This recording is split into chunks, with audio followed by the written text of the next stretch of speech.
এই গল্পটা বরিশালের এক অজপাড়া গাঁয়ের, নাম চাঁনপুর।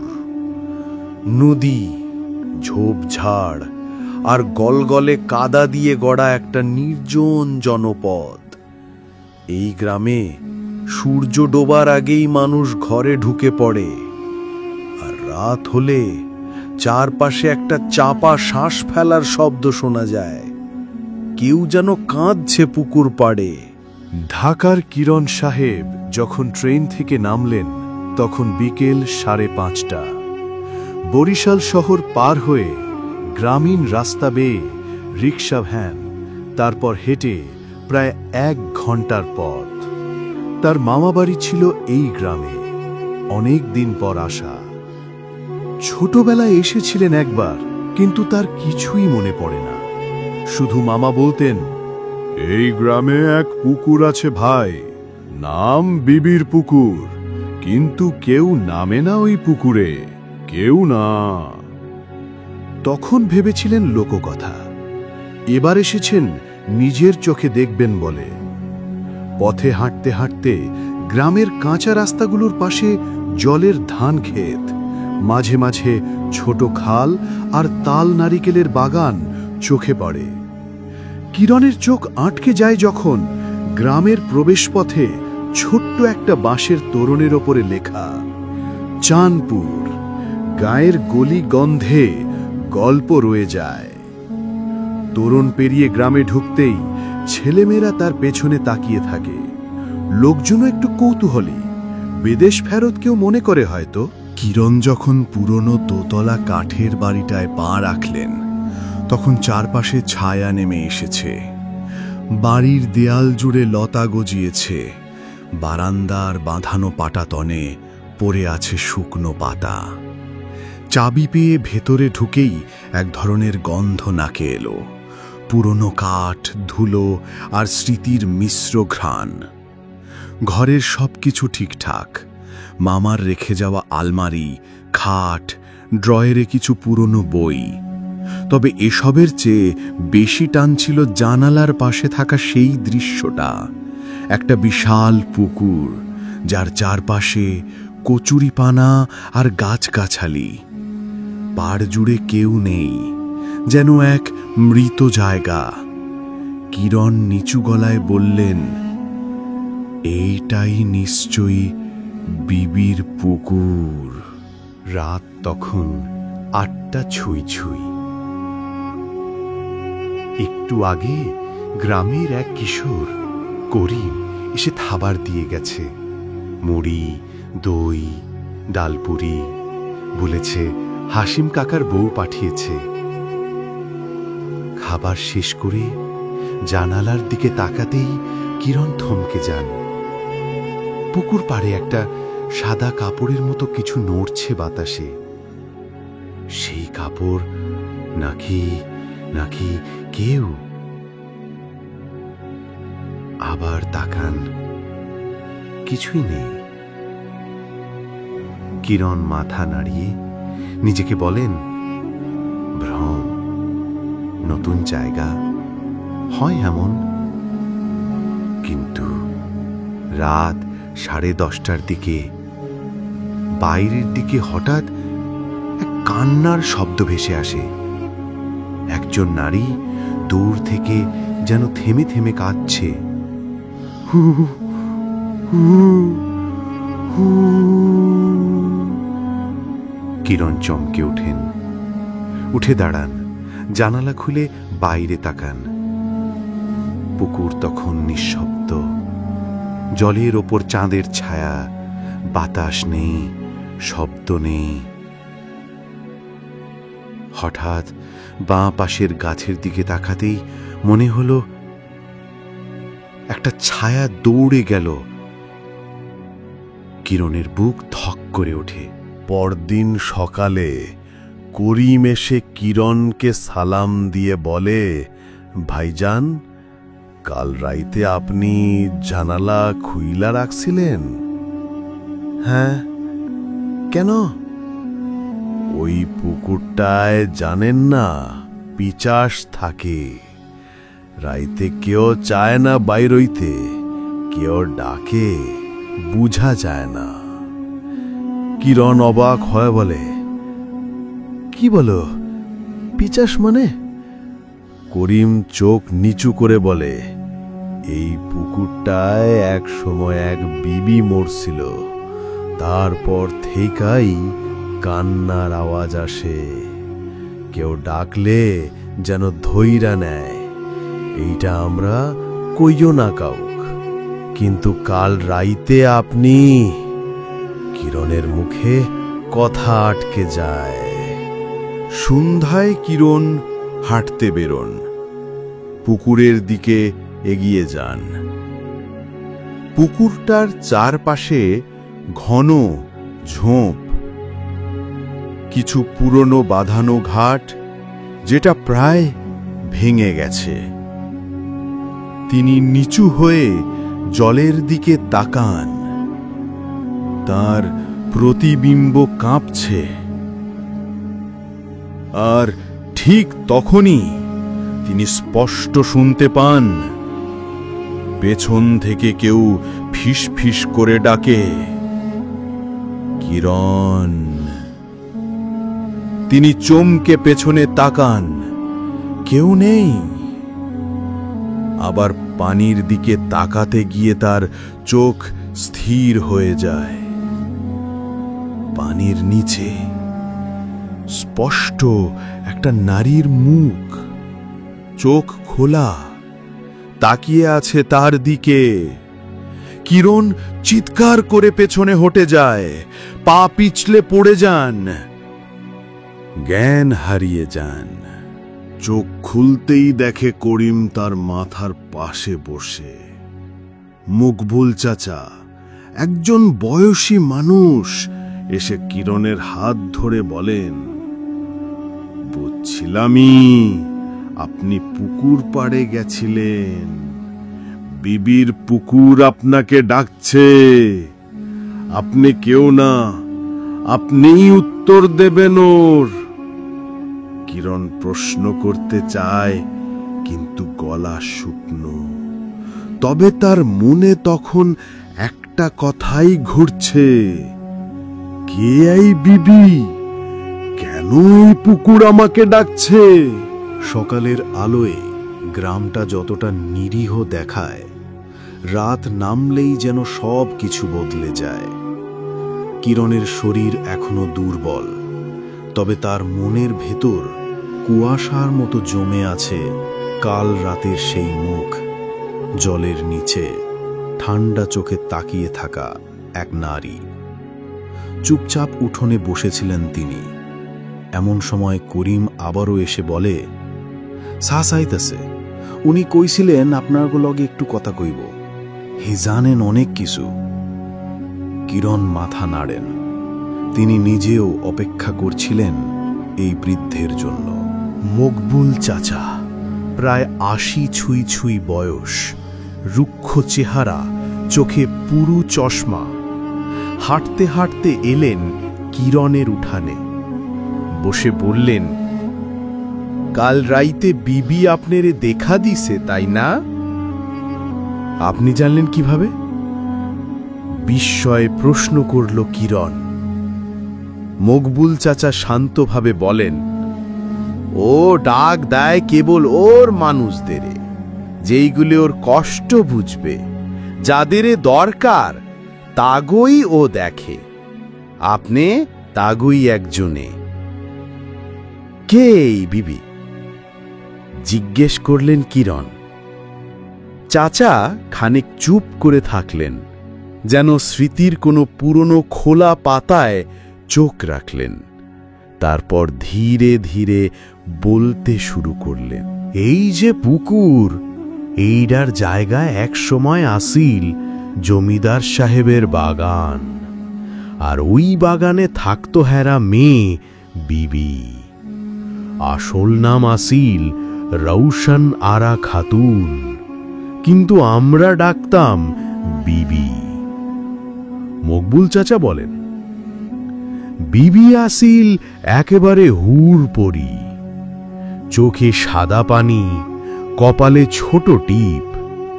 পড়ালেখা জানত, গলায় গান, হাতে কাব্য।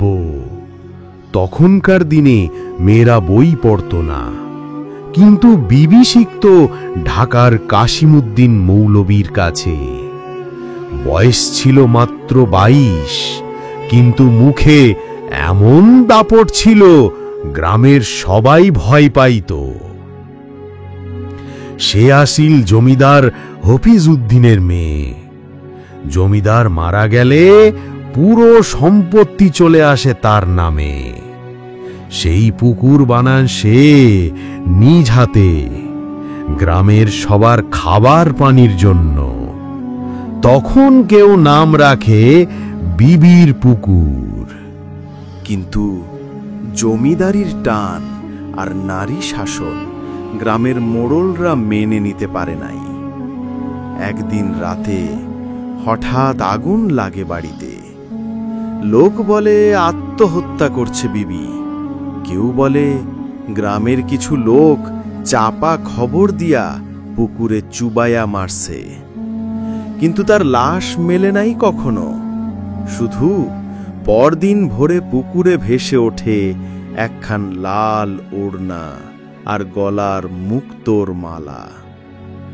সেই থেইকাই প্রতি বছর শাওনের রাতে কেউ না কেউ পুকুরে ডুবে যায়, হারায়, অথবা শোনে ওই কান্নার ডাক।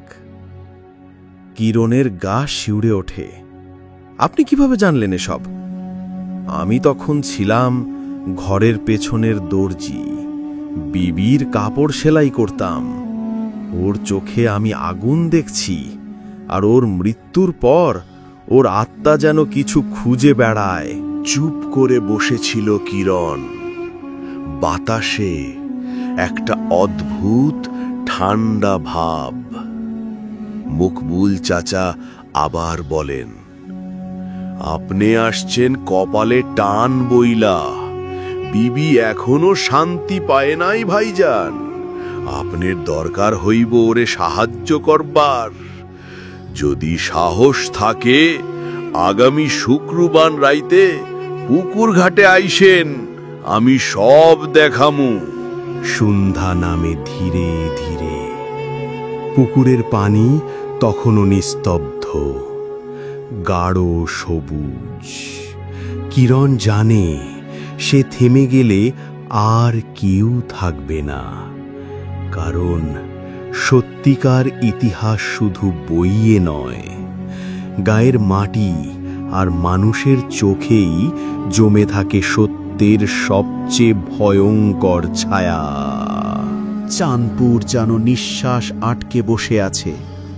মকবুল চাচার কাছ থেকে বিবির কাহিনী শোনার পর কিরণের চোখে পুরো গ্রামটাই যেন বদলে গেছে। পুকুরটাকে আর নিছক জলাশয় মনে হয় না, মনে হয় কোনো চোখ যেটা চুপচাপ তাকিয়ে আছে, অপেক্ষা করছে। কিরণ সিদ্ধান্ত নিলেন তিনি সহজে পিছু হটবেন না। এই রহস্যের মধ্যে যে ইতিহাস লুকিয়ে আছে সেটা জানতে হলে তাকেই পাড়ি দিতে হবে পুকুরের অতল গহ্বর। শুক্রবারের আগে একদিন কিরণ হাঁটতে হাঁটতে গেলেন গ্রামের দোকান পাড়ায়। বাঁশের মাচাঙের মতো একটা চায়ের দোকান, সামনে 2-3 জন লোক চা খাচ্ছে।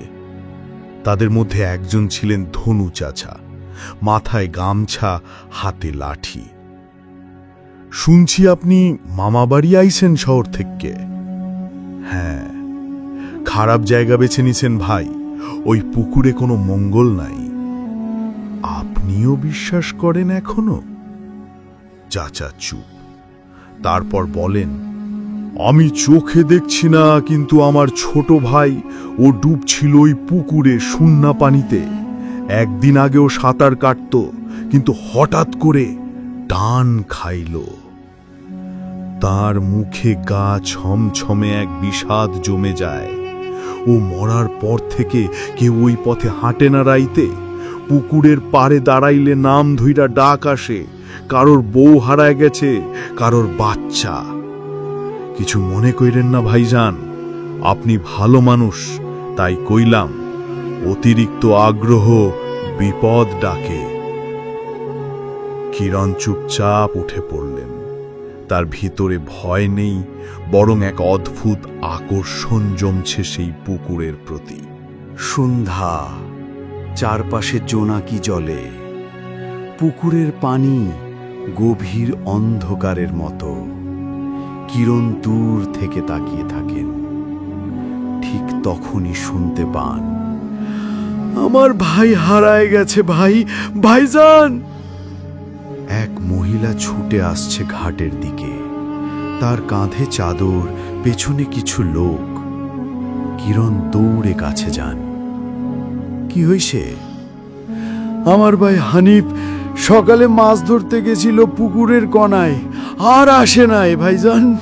সকাল থেকে খুঁজতাছি, কোনো চিহ্ন নাই। হানিফ এই গ্রামের তরুণ, পেশায় জেলে, প্রায়ই পুকুরে মাছ ধরত।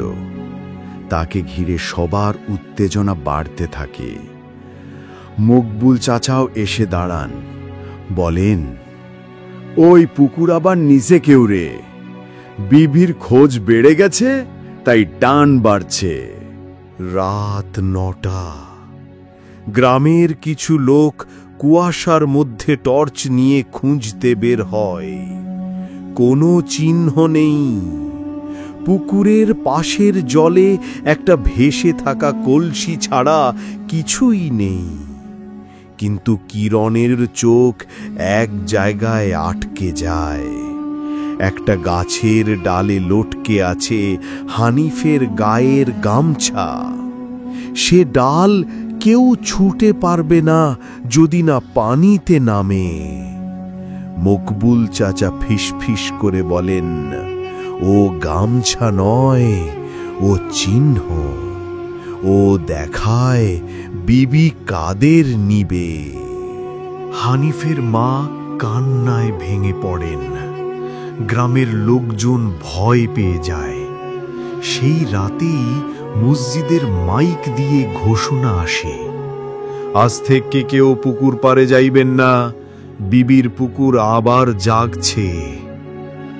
পরদিন হানিফের কোনো চিহ্ন মেলে না। তৃতীয় দিন গ্রামের এক ছেলে বলে সে দেখেছে রাতে হানিফ কারো পিছে পিছে হেঁটে যাচ্ছিল পুকুর ঘাটের দিকে, কিন্তু সে তো তখন নিখোঁজ। কিরণের গা শিউরে ওঠে। মানে মরার পরও কেউ হাঁটে? মকবুল চাচা বলেন, ওইটা আত্মা না, ওইটা টান। বিবি কারো মন টানলে সে মানুষ না, হোক বাঁচা বা মরার, চলে যায় ওর কাছে। কিরণ বুঝলেন, পুকুর কেবল একটা অভিশপ্ত জলাশয় না, এ এক নিঃশেষ টান। একবার যার দিকে চায় সে আর ফিরে আসে না। কিন্তু কেন? বিবি এখনো কি কারো অপেক্ষায়? কাকে খুঁজছে সে এই ১০০ বছর পর? পুকুর একটানা চুপ করে থাকে না, কখনো কখনো সেটা নিঃশব্দ চিৎকারে ফেটে পড়ে। গ্রামের মানুষদের চোখে ঘুম নেই। হানিফের নিখোঁজ হওয়ার পর চারদিকে এক ভয়ের বাতাবরণ। কিন্তু কিরণের মনে ভয় নয়, বরং জেদ জমে আছে। যত রাত গড়ায় পুকুর যেন তাকে ডাকছে। আর মকবুল চাচা, তিনিও প্রস্তুত। বলেছেন, আজ রাইতেই যাব পুকুর ঘাটে। কিন্তু ভাইজান, আগেই কই, যা দেখবেন সব কিছুর ব্যাখ্যা থাকবে না। রাত 11টা। চাঁদের আলো কুয়াশা ঠেলে নামছে পুকুরের ওপরে। কিরণ আর মকবুল চাচা হাতে হ্যারিকেন নিয়ে পুকুরের দক্ষিণ ঘাটে দাঁড়ালেন। এ জায়গাটায় এখন কেউ আসে না। তিন দিকেই গাছ, ঝোপ, কুচুরিপানা আর পেছনে একটা ভাঙা টিনের ঘর। চাচা বললেন, এই ঘরটা আসিল বিবির বাথরুম। পুকুর পাড়ে দাঁড়াইয়া গোসল করত। এই ঘাট থেকেই একদিন হঠাৎ উধা হইছিল। কিরণ বললেন, আপনি আগে এ জায়গায় আসছেন? চাচা মাথা নাড়লেন। 3 বার। একবার 1975 সালে, তখন একজন জ্যোতিষী আইছিল বিবির আত্মা তাড়াতে। আরেকবার 1989, তখনও একজন কিশোর নিখোঁজ। তারপর আরেকবার আমার নিজের মেয়েরে খুঁজতে। সে রাতে আমি বুঝলাম বিবি কাউরে মারেন না, তিনি খোঁজেন কোনো একজন। হ্যারিকেনের আলোয় কিরণ ঘাটের দিকে তাকান। ঘাটের নিচের মাটির বাঁধানো পাটাতনটা অদ্ভুতভাবে একটু গর্তের মতো। চাচা বলেন, ওখানে যাইয়া হাত দিয়া দেখেন। আপনি যদি বিবির ডাকে সাড়া দেন, তেনা আপনি নিরাপদ। আমি পারুম না, আমার সময় শেষ। কিরণ এগিয়ে গিয়ে হাঁটু গেড়ে বসেন। পানির নিচে ডান হাত ঢুকিয়ে একটু নেড়েই একটা কিছুতে হাত লাগে। একটা কাঠের গিঁট, তার নিচে কাঁদা, আর তারও নিচে একটা পাথরের ফলক। তীব্র উত্তেজনায় কিরণ বলেন, চাচা, এটা দেখে তো মনে হয় কিছু ঢাকনা। চাচা বলেন, আমি কইছিলাম না ও পুকুর না, ও এক কবর।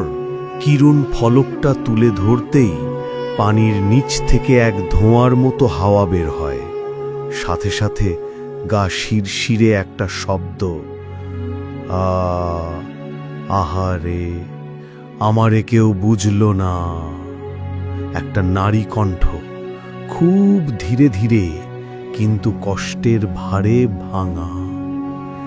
কিরণ পেছনে তাকান, কেউ নেই, কিন্তু বাতাস কাঁপছে, গাছের ডাল ঝুঁকে পড়ছে। চাচা কাঁপা গলায় বলেন, আপনি শুনতাছেন? উনি আইছেন। হঠাৎ কিরণের চোখে ঝাপসা হতে শুরু করে। মাটির ওপরে দাঁড়িয়ে থেকেও যেন তিনি একটা আলাদা সময়ে পৌঁছে যান। চারপাশ অদ্ভুত ধোঁয়ায় ঘেরা। পুকুর নেই, আছে এক বিশাল রাজবাড়ির উঠান। একজন নারী হাঁটছেন ঘাটের ধারে, হাত ভরা চুড়ি, পায়ে নূপুর, কপালে সোনালি টিপ। তাকে দেখে কিরণ বোঝেন এই সেই বিবি। কিন্তু কেমন যেন বিষণ্ণ মুখ। তখনই একজন পুরুষ এসে পেছন থেকে কাঁধে হাত রাখে, কিছু বলে। বিবি চমকে পেছনে তাকায়। তারপর গলা চেপে ধরা হয়। বিবি দম বন্ধ হয়ে যায়। তাকে টেনে নিয়ে আসা হয় ঘাটের নিচে। পাথরের ফলকের নিচে চাপা দেওয়া হয় জীবন্ত অবস্থায়। কিরণের গলা শুকিয়ে যায়। হঠাৎ সব অন্ধকার হয়ে যায়। তিনি আবার ফিরে আসেন বাস্তবে, পুকুর ঘাটে, চাচার কাঁধে হাত। চাচা চোখে পানি মুছছেন। আপনি দেখছেন? হ্যাঁ, ওকে মেরে পুকুরের নিচে চাপা দেওয়া হয়, ওরে খুন করছে। চাচা ফিস ফিস করে বলেন, 3 জন মানুষ আছিল সেই রাইতে। একজন আছিল বিবির আপন আত্মীয়, একজন তার দাস, আর আরেকজন ওই গ্রামের মোড়ল। কিরণের মুখে তখন একটাই কথা, আমি যদি ওকে মুক্তি দিতে পারি, তবে কি শান্তি পাবে সে? মুকবুল চাচা তখন একটানা তাকিয়ে থাকেন কিরণের চোখে। তারপর বলেন, হয়তো, কিন্তু এজন্য আপনারে খুঁজে পেতেই হইতো বিবির। এত বছর পর একজন মানুষ দরকার, যেই জানবে পুকুরটা আসলে কবরস্থান, আর বিবি এখনো জীবন্ত, কারণ তার মৃত্যুর স্বীকৃতি কেউ দেয়নি। সেই রাতটা তারা ঘাটেই কাটান।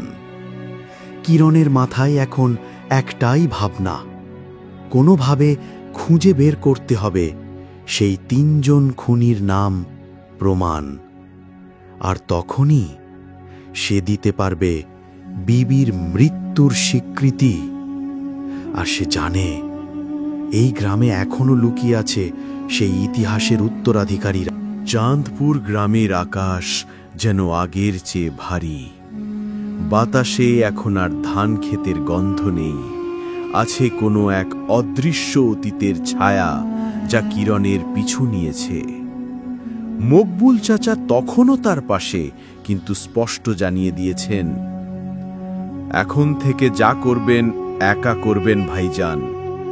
আমার কসম আছিল কিছু না কইবার, কিন্তু আপনি তো ওরে ডাক দিছেন। এখন বিবি আপনার কাছে চাইবে বিচার। কিরণের মাথা জুড়ে তখন শুধুই প্রশ্ন, কারা ছিল সেই 3 জন খুনি? কোথায় আছে প্রমাণ, আর কোথায় সেই ইতিহাসের চিহ্ন? পরদিন সকালে কিরণ ছুটে যান গ্রাম্য তহসিল অফিসে, যা আসলে এক পুরনো কাঠের ঘর। ওখানে জমির খতিয়ান, মালিকানা বদলের নথি এসব সংরক্ষিত আছে। চৌকিদার বয়স্ক একটু হেঁচকি তুলে বলে, এই ফাইলগুলায় হাত দেন না সাহেব, 100 বছরের পুরনো কাগজ, পুরাই গুঁড়ো। কিরণ কিছু টাকার ইঙ্গিত দিতেই চৌকিদার বলে, আচ্ছা আচ্ছা, নিচের ঘরে একটা কাঠের বাক্স আছে, দেখেন, কিছু মিলেও যাইতে পারে। ঘণ্টা খানেক ধরে খোঁজার পর একটা হলুদ হয়ে যাওয়া নথি খুঁজে পান কিরণ। শিরোনাম, নামজারির আবেদনে বিরোধ, মৃত রস নাড়া বিবি বনাম মোড়ল ইউনুস ও ইসমাইল মুন্সি।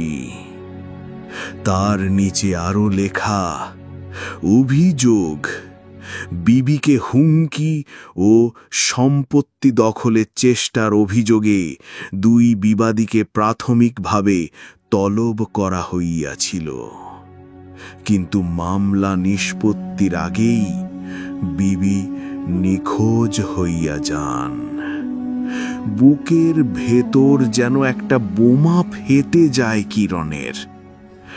মুছে ফেলেছে ইতিহাস, তাকে কবর দিয়েছে শুধু শরীর না, তার ন্যায় বিচারকেও। তবে নথিতে ছিল আরেকটা লাইন, বিবি তার জীবনের আশঙ্কায় পিতার কবরের পাশে নিজস্ব কবরস্থান স্থাপন করেন। সম্ভবত ওখানেই তাহার ইচ্ছা ছিল মৃত্যুদেহ দাফনের। কিরণের মাথায় বিদ্যুতের মতো চমক। বিবি জানতেন তাকে মারা হবে, তাই নিজের কবর বানিয়েছিলেন আগেই।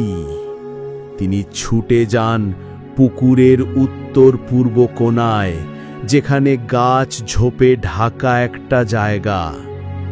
সেখানে পাথরের খণ্ড আর জঙ্গল ঘেরা একটা উঁচু মাটির ঢিবি, যেখানে কোনো দাগ নেই, কিন্তু বাতাস কেমন ঠান্ডা। তিনি করিমকে ডেকে বলেন, এই জায়গায় আগে কেউ আসতো? না ভাইজান, এইখানে বাচ্চারা খেলেও না, সবাই কয় এখানে ভূতের ছায়া। রাতেই গ্রামে হঠাৎ এক প্রবল ঝড় ওঠে। পুকুরের পানি ফুলে ওঠে, কচুরিপানা উড়ে উড়ে ঘাটে উঠে আসে। ঘুমন্ত গ্রামবাসীরা চমকে জেগে ওঠে। কেউ বলে জল ফোড়ে কেউ উঠেছে, কেউ বলে ঘাটে একটা মেয়ে দাঁড়াইছে, কাঁদতেছে।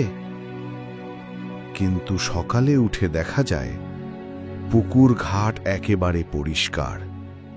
শুধু ঘাটের সিঁড়ির পাশে একখণ্ড ভেজা কাপড়, লাল রঙের ওড়না, আর পাশে পাথরের উপর গেঁথে আছে 3টে নাম: ইউনুস, ইসমাইল, খলিল। গ্রামের সকালটা নীরব, যেন রাতের ঝড় কেবল বাইরের গাছই নয়, মানুষের ভিতরও উল্টে দিয়েছে। পুকুর ঘাটের পাশের 3টি নাম ইসমাইল, ইউনুস, খলিল। এগুলো শুধু হত্যার নয়, অপরাধের ইতিহাসের ছাপ হয়ে দাঁড়িয়ে গেছে। কিন্তু বিবি শুধু প্রতিশোধের প্রতীক ছিলেন না, তিনি ছিলেন শিক্ষিতা, প্রতিবাদী, আর আর এক গভীর প্রেমে ডুবে থাকা নারী। এবার সময় এসেছে তাকে মানুষের মতো জানতে। চিঠির নিচে ছিল এক লাইন: যদি কেউ আমার কবর খোঁজে, তবে তার নিচে আছে আমার সত্যিকারের কণ্ঠ, আমার ডায়েরি। কিরণ সিদ্ধান্ত নিলেন পাথরের সিন্দুকের নিচে আরও খনন করতে হবে। করিম ও মকবুল চাচার সহায়তায় শুরু হয় খোঁড়াখড়ি। প্রায় 2 হাত গভীরে মাটির ভেতর থেকে বেরিয়ে আসে এক তামার বাক্স, চিটচিটে মরিচা ধরা, তবে ভিতরে লাল রঙের কাপড়ে মোড়ানো একটা খাতা। কিরণের চোখ কেঁপে ওঠে। বিবির হাতে লেখা ডায়েরি। বিবির লেখার ধরন ছিল ধীরে, অক্ষরে ব্যথা লেগে আছে। প্রথম পাতায় লেখা 1304 বঙ্গাব্দ, ফাল্গুন 3। আজ আমার জন্মদিন। বাবা মারা যাবার পর সবাই চায় আমি চুপ হয়ে যাই, জমিদারির দায়িত্ব তুলে দিই ইসমাইলের হাতে। কিন্তু আমি পারব না। এই জমিদারি আমার বাবার নয়, এইটা ছিল আমার চোখের আলো। আমি ওটাকে আগলে রাখব যতদিন প্রাণ আছে। এই লাইনটা পড়ে কিরণের চোখ জলে ভরে ওঠে। পরবর্তী পৃষ্ঠাগুলোয় ধীরে ধীরে ফুটে ওঠে বিবির লড়াই, গ্রামের কুসংস্কার, মেয়ে হয়ে জমিদার হওয়া নিয়ে ঘৃণা, আর তার নিজের কষ্টের বর্ণনা। মুন্সি ইউনুস একদিন বলল, তুই তোর ঠাঁই ভুলে গেছিস। আমি ওর চোখে দেখেছি হিংসা নয়, ভয়। ভয় পেয়েছে আমি নারী হয়েও নিজের মালিক। খলিল ছিল বাবার কাজের লোক, এখন ও হয়ে গেছে ইসমাইলের কুকুর। আমি জানি একদিন ওরা আমায় সরিয়ে দেবে। আরো লেখা, আমি কবর বানিয়ে রাখছি। যদি মরি তাহলে নিজের ইচ্ছায় থাকি মাটির নিচে। আমি জানি কেউ বিশ্বাস করবে না আমার কথা, তাই সব লিখে রাখছি। কেউ যদি পড়ে একদিন, যেন জানে আমার মৃত্যু দুর্ঘটনা নয়, এটা পরিকল্পিত হত্যাকাণ্ড। কিন্তু এক পৃষ্ঠায় লেখা ছিল এক সম্পূর্ণ ভিন্ন কথা, এক অপ্রকাশিত ভালোবাসা। তার নাম নই বললাম। সে ছিল আমার গোপন সুখ। কেউ জানত না, এমনকি বাবাও না। সে কখনো আমার কাছাকাছি আসেনি, তবুও তার চোখে ছিল সম্মান। আমি তাকে বলিনি, কারণ আমি জমিদার আর সে সাধারণ। এই অংশ পড়ার সময়ে কিরণের মনে হতে থাকে, এই ভালোবাসা কি হয়তো মকবুল চাচার প্রতি? চাচা নিজে কি জানতেন এটা? কি ডায়েরির শেষ পাতায় শুধু 3টি লাইন। যদি কেউ একদিন আমাকে মুক্তি দিতে চায়, তবে আমার কণ্ঠে ফিরে আসুক সেই গান, যেটা আমি শেষ বিকেলে ঘাটে গিয়ে যেতাম। এই 3টি লাইন যেন একটা সাংকেতিক ইশারা।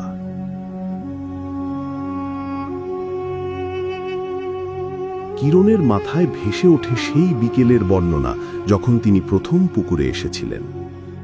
দূর থেকে এসেছিল একটা সুর, ভেসে আসা গানের মতো। সে গান আমি শুনেছি, আমি শুনেছি। কিরণের গলা শুকিয়ে যায়। তিনি অনুভব করেন, বিবির আত্মা কেবল খুনের প্রতিশোধ নয়, চায় তার অস্তিত্বের স্বীকৃতি, চায় ভালোবাসার কণ্ঠে মুক্তি। সে রাতে কিরণ পুকুর ঘাটে বসেন একা, বিবির ডায়েরি হাতে। গলা কাঁপছে, আর ধীরে ধীরে তিনি শুরু করেন গেয়ে যেতে সেই সুর। কেউ জানে না আমারে, আমি অচেনা এক ছায়া, সময় থামিয়া থাকে আমার পায়ের ছায়ায়। হঠাৎ পুকুরের পানি ধীরে ধীরে আলোতে ঝিকমিক করে ওঠে। ঝিরঝিরে বাতাসের মধ্যে যেন কেউ কাঁপা কাঁপা গলায় সুর মিলিয়ে বলে, তুমি শুনছ, আমি মুক্ত। কিরণ চোখ মেলে কিছু দেখতে পান না, কিন্তু অনুভব করেন পুকুর হালকা হয়ে গেছে। চাপা কান্নার আওয়াজ থেমে গেছে, বাতাস এখন আর কাঁপে না। বিবি যেন পেয়ে গেছেন তার স্বর, তার কণ্ঠের ফিরে আসা। বিবির আত্মা শান্তি পেয়েছে, এমনটাই ভাবছিল সবাই। হানিফের মৃত্যুর পর আর কেউ হারায়নি। পুকুরের ঘাটে কান্নার শব্দ আর শোনা যায় না। পুকুর যেন আবার তার প্রকৃত রূপে ফিরে এসেছে। কিন্তু সবটা কি শেষ? না, কারণ পুকুর শুধু আত্মা নয়, পুকুর স্মৃতি ধরে রাখে, আর সব স্মৃতি শেষ হয়। একদিন সন্ধ্যায় করিম ছুটে আসে কিরণের বাড়িতে। ভাইজান, একটু আসেন প্লিজ, একখান অদ্ভুত জিনিস দেখছি ঘাটে। কি হয়েছে? একটা ছেলে একেবারে ঘাটে বইসা খেলতেছিল এই রাইতে। কিরণের বুক ধড়ধড় করে ওঠে। তারা দৌড়ে চলে যায় পুকুর ঘাটে। দেখে একটা ছোট ছেলে বসে কচুরিপানার দিকে পাথর ছুঁড়ছে। বয়স আনুমানিক ৮-৯ বছর। কপালে ছোট্ট কালো টিপ, গায়ে হালকা জামা, চোখে গভীর একটা শূন্যতা। কিরণ এগিয়ে গিয়ে জিজ্ঞেস করেন, তুমি কার ছেলে? ওর কেউ নাই। তুমি এখানে কিভাবে এসেছ? বিবি আমায় ডাকে না আর, তাই আমি আর কোথাও যাই না। কিরণ অবাক হয়ে বলে, তুমি বিবিকে চিনো? আমি তো ওর ছায়া। এরপর হঠাৎ ছেলেটি উঠে দাঁড়ায়, পেছনে হাঁটতে হাঁটতে কচুরিপানার দিকে তাকিয়ে বলে, বিবি শান্ত, কিন্তু আমি এখনো আটকা। আমি খুঁজি মা। এই বলে ছেলেটি চোখের পলকে মিলিয়ে যায়। কিরণ বাকরুদ্ধ, করিমও কাঁপছে। ভাইজান, এইটা কি আসিল? আমি তো ভাবছিলাম কেউ খেলে, কিন্তু ও তো চোখের সামনে নাই হয়ে গেল। মকবুল চাচাকে ডাকা হয়। তিনি সব শুনে নিঃশ্বাস ফেলে বলেন, আমি ভাবছিলাম বিবি একা ছিল, কিন্তু হয়তো কেউ ছিল তার গর্ভে। হয়তো ও গোপনে মা হয়েছিল, আর হয়তো সেই ছেলে মরেছে জন্মের আগে বা পরেই। পরদিন কিরণ খুঁজতে শুরু করে গ্রাম্য ধাইমা, যিনি ছিলেন বিবির সময়ের। মেলে এক বৃদ্ধা, নাম সমীরণ বু, বয়স 100 বছরের কাছাকাছি। শুনতে পান কম, কিন্তু চোখ দুটো এখনো তীক্ষ্ণ। কিরণ প্রশ্ন করতেই তিনি বলেন, বিবির গায়ে হাত লাগানোর সাহস ছিল না কারো, কিন্তু একদিন গভীর রাইতে এক লোক আইসা ডাক দিল, বলল, চুপচাপ আইসেন। আমি গেলে দেখি বিবি শুইয়া আছেন, চোখে পানি।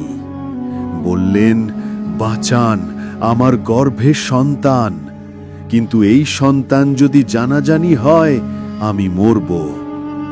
আমি ওর কপালে দোয়া দিছিলাম, কিন্তু পরদিন সকালে হঠাৎ ও নিখোঁজ হইল। আমি তখন বুঝলিছিলাম সেই পেটের বাচ্চাটাও আর থাকবে না। কিরণের শরীর ঝাঁঝিয়ে ওঠে। তাহলে ঘাটের সেই ছেলেটা বিবির গর্ভের সন্তান? মকবুল চাচা বলেন, হয়তো তাই। বিবি তার মুক্তি পাইছে, কিন্তু সন্তানের আত্মা আজও এই পুকুরে খেলা করে। এরপর এক অদ্ভুত ঘটনা ঘটতে শুরু করে। যখনই কেউ রাত্রে পুকুর ঘাটে একা বসে থাকে, সেই ছেলেটি তার পাশে বসে। একজন বলল, ও আমারে বলছে, তুমি কি আমার মা? আরেকজন বলল, সে চায় শুধু পাশে বসে থাকি, কথা বলি। কোনো ভয় নেই, কোনো হিংস্রতা নেই, শুধু এক শিশুর একাকিত্ব। একদিন কিরণ রাত 12টায় গিয়ে বসেন। আসতেই দেখে ছেলেটি বসে আছে। তার পাশে গিয়ে বলেন, তুমি কি চাও? আমি চাই মায়ের গান শুনতে। মা বলতো ঘুম আসবে। কিরণ মুখে সেই পুরনো গান গেয়ে যান, যেটা তিনি বিবির ডায়েরি থেকে পেয়েছিলেন। কেউ জানে না আমারে, আমি অচেনা এক ছায়া।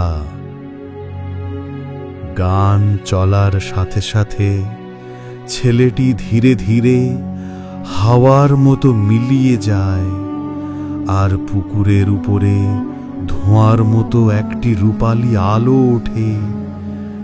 সেই ছেলেটির শান্ত আত্মা যেন আকাশে উঠে যাচ্ছে। পরদিন সকাল থেকে কেউ আর পুকুর ঘাটে অদ্ভুত কিছু দেখে না। পুকুর শান্ত, বাতাসে গান নেই, কান্না নেই। আছে এক দীর্ঘশ্বাস ফেলে শান্ত হয়ে যাওয়া অতীতের নীরবতা। পুকুর এখন অনেক শান্ত, কোনো কান্না নেই, ডাক নেই। বিবির আত্মা আর তার সন্তানের আত্মা যেন চির বিশ্রামে গেছে। গ্রামবাসীরা ধীরে ধীরে আবার পুকুর ঘাটে আসতে শুরু করে। ছেলে মেয়েরা খেলা করে, বৃদ্ধারা হাঁটু জলে বসে গল্প করে, কিন্তু কিরণের শান্তি নেই। তার মনে প্রশ্ন, বিবি কি কেবলই জমিদার ছিলেন, নাকি তার মধ্যে ছিল আরো গভীর কিছু? এই প্রশ্নের জবাব এলো অপ্রত্যাশিতভাবে এক ঝড়ের রাতে।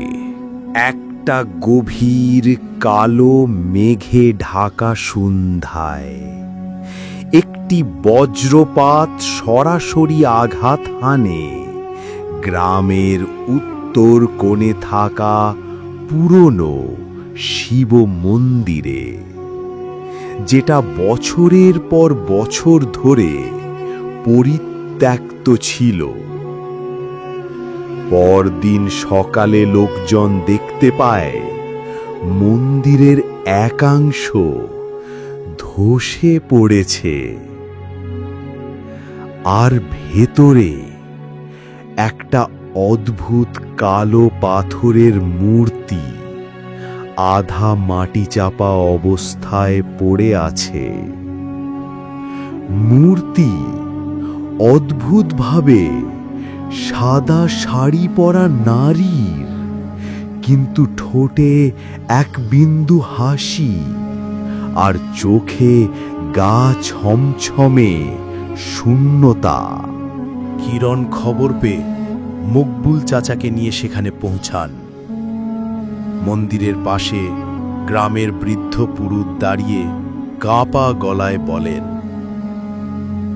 এই মূর্তিটা আমি জীবনে দেখিনি, কিন্তু শোনা যায় বহু আগে জমিদার কন্যা এক নতুন দেবী গড়েছিলেন, যাকে বলতো চুপকান ঠাকুর। কিরণ অবাক হয়ে জিজ্ঞেস করেন, চুপকান? হ্যাঁ, যিনি কথা বলেন না, শুধু শোনেন, যিনি শোনেন মেয়েদের কান্না, অন্যায়ের বিচার, এবং যিনি কখনো ক্ষমা করেন না। পুরোহিত চুপ করে দাঁড়িয়ে থাকেন, তারপর বললেন, এই মন্দির একসময় নারী শক্তির প্রতীক ছিল। বিবি ছিলেন এর প্রধান উপাসক। তিনি বলতেন, এই পুকুর শুধু জল নয়, এইটা দেবীর চোখ, যার ভিতরে লুকানো আছে অনেক অভিশাপ আর আশীর্বাদ। মকবুল চাচার গলা ভারী হয়ে যায়। বিবি কেবল জমিদার ছিলেন না, তিনি ছিলেন এক দেবী স্বরূপা। ওর ভিতরে ছিল প্রতিশোধ নয়, প্রার্থনা। কিরণ সেদিন রাতেই মূর্তির সামনে একা বসে থাকেন। মূর্তির মুখে এক শীতল হাসি, আর চোখে যেন 1000 বছরের অভিমান। তার মনে পড়ে যায় বিবির ডায়েরির সেই লাইন, আমি বিচার চাই না, আমি চাই কেউ একদিন আমার যন্ত্রণা শুনুক, আমার কান্না ভুলে যাওয়া কাহিনী হোক অন্যায়ের ইতিহাস। কিরণ মাথা নিচু করে বলে, আমি শুনছি, আমি লিখছি, আমি ছড়িয়ে দেব তোমার গল্প। ঠিক তখনই বাতাস থেমে যায়, মন্দিরের ছায়া যেন একটু নড়ে ওঠে, মূর্তির কপালে হালকা এক সোনালি আলো জ্বলে ওঠে, তারপর নিভে যায়। পরদিন কিরণ পুকুর ঘাটে গিয়ে দাঁড়ান। পানির নিচে সূর্যের আলোয় যেন কিছু সোনালি কণা উঠছে। পেছন থেকে মকবুল চাচা এসে বলেন, আপনি বুঝতেছেন তো এখন কি করতে হইব? হ্যাঁ, এই পুকুর, এই গ্রাম, এই গল্প সব কিছু একত্র করতে হবে, কারণ এইটার শুধুই ইতিহাস নয়, এটা প্রমাণ যে কেউ যদি সত্য নিয়ে বাঁচতে চায় তাকে ইতিহাস হয়ে যেতে হয়। সেই রাতেই কিরণ লিখতে বসেন। তিনি পৃষ্ঠা জুড়ে লেখেন, রৌশন আরা খাতুন, বরিশালের এক জমিদার কন্যা, এক অপ্রকাশিত প্রেমিকা, এক মা, এক প্রতারিত আত্মা এবং এক দেবী, যিনি শতাব্দী পেরিয়ে এসে আজও শোনেন অন্যায়ের গল্প। তিনি কলম থামান, মাথা নিচু করেন, তখনই দূর থেকে শোনা যায় সেই পুরনো সুর, কেউ জানে না আমারে।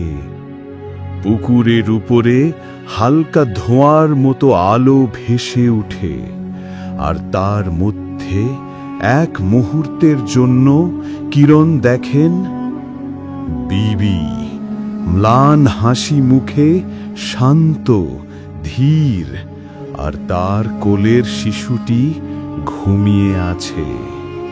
পুকুরের পাশে এখন একটা ফলক বসানো হয়েছে, লেখা, এই পুকুর ছিল এক নারীর কণ্ঠ, এই মাটি ছিল তার প্রার্থনার আশ্রয়। এখানে কেউ হারায় না, এখানে সবাই শোনা যায়। গ্রামে এখন এক অদ্ভুত নীরব শান্তি। বিবির আত্মা, তার সন্তানের করুণ গল্প, সবই এখন মানুষের মুখে মুখে। কিরণের লেখা ইতোমধ্যে আশেপাশের এলাকায় ছড়িয়ে পড়েছে। কেউ কাঁদছে, কেউ বিস্মিত, কেউ ভয় পাচ্ছে। এই অবস্থায় একদিন হঠাৎ হাজির হয় এক অচেনা লোক, কপালে সাদা টিপ, হাতে পুরনো চামড়ার ব্যাগ, চোখে কাঁচের চশমা। বয়স 30-এর আশেপাশে, গলায় শহুরে টান। সে প্রথমেই কিরণের খোঁজ চায়। কিরণ তাকে দেখে প্রশ্ন করেন, আপনি কে? লোকটা হাসে না, বলে, আমার নাম রাশেদ। আমি ঢাকার এক বিশ্ববিদ্যালয়ে ইতিহাস পড়াই, কিন্তু আজ এখানে এসেছি একজন রক্তের পরিচয়। আমি রৌশন আরা বিবির বংশধর। কথাটা শুনে কিরণের বুকের ভেতরটা ধক করে ওঠে। কি বলেন? বলে, আমার দাদার মা ছিলেন বিবির মেয়ে, যাকে বিবি নিজের মৃত্যু নিশ্চিত জেনেও এক দাসীর হাতে তুলে দেন। সেই দাসী পালিয়ে গিয়ে তাকে বড় করে। আমার দাদি সব জানতেন, কিন্তু মুখ বন্ধ রেখেছিলেন। আমি তার রেখে যাওয়া চিঠি পড়েই এখানে এসেছি। সে চিঠি পড়ে শোনায় কিরণকে, যদি কেউ একদিন আমাদের রক্তকে খুঁজে পায়, তবে যেন জানে আমরা অভিশপ্ত নই, আমরা ইতিহাস। রাউশনারা খাতুন আমাদের মা, যার কণ্ঠ মাটির নিচে চাপা দেওয়া হয়েছিল। চিঠির পাশে ছিল বিবির এক পুরনো ছবি, যেটা তার জীবদ্দশার একমাত্র আঁকা প্রতিকৃতি। কিরণের মনে পড়ে যায় সেই মুখ, মূর্তির ঠোঁটে যে হাসি ছিল, ঠিক সেই রকম। কিরণ গ্রামবাসীদের জড়ো করে। রাশিদ তাদের সামনে দাঁড়িয়ে বলে, আমি কিছু নিতে আসিনি, শুধু চাই এই জায়গাটা যেন কাহিনীর জায়গা হয়ে থাকে। জমি নয়, নাম নয়, শুধু স্মৃতি আর সত্যের জায়গা। মকবুল চাচা সবার সামনে উঠে বলেন, আমি এই পুকুরের অভিশাপ দেখছি বহু বছর। আজ যদি সত্যি রক্তের কেউ ফিরে আসে বিবির নাম নিয়ে, তবে ওকে আমরা মুছে ফেলব না। ওর কণ্ঠ আবার জেগে উঠুক। কিরণ আর রাশিদ একসাথে পুকুর ঘাটে বসে। রাশিদ বলেন, আমি চাই এখানে একটা মেমোরিয়াল গড়ে তুলি, যেটা কেবল স্মৃতি নয়, নারীদের কণ্ঠস্বরের প্রতীক হবে। কিরণ মাথা নাড়ে। একটা চুপ থাকা পুকুর, যেটা 100 বছর ধরে নারীর কান্না শুনেছে, আর যদি কারোর কণ্ঠ হয়ে উঠতে পারে তবে তা হবে বিচার। রাতের বেলা কিরণ একা পুকুরের ধারে বসেন।